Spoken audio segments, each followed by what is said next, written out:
लो जी लो, लाहौरियों के लिए बड़ी खबर आ गई है। भंगड़े पाओ ते लुडियां डालो। लाहौर का तारीखी लारी अड्डा अनकरीब एक जदीद एयरपोर्ट टर्मिनल की शक्ल इख्तियार कर लेगा। यहाँ की टूटी फूटी सड़कें, बेहाल मुसाफिर खाने और कचरे का ढेर बनी राहदारियाँ दुबई के मेट्रो स्टेशन से भी अच्छी हो जाएंगी।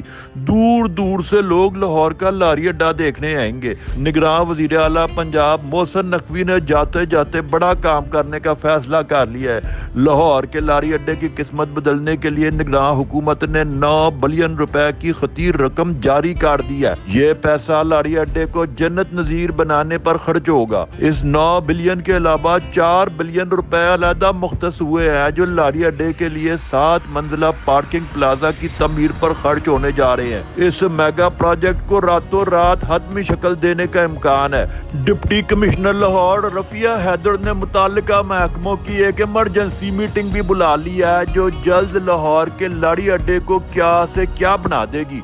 याद रहे कि लाहौर के लारी अड्डे के टर्मिनल की हदूद 46 कनाल है और गुज़िश्ता 75 सालों से यहाँ तरक्की का कोई काम नहीं हुआ। न्यूज़ पाकिस्तान, लारी अड्डा, लाहौर।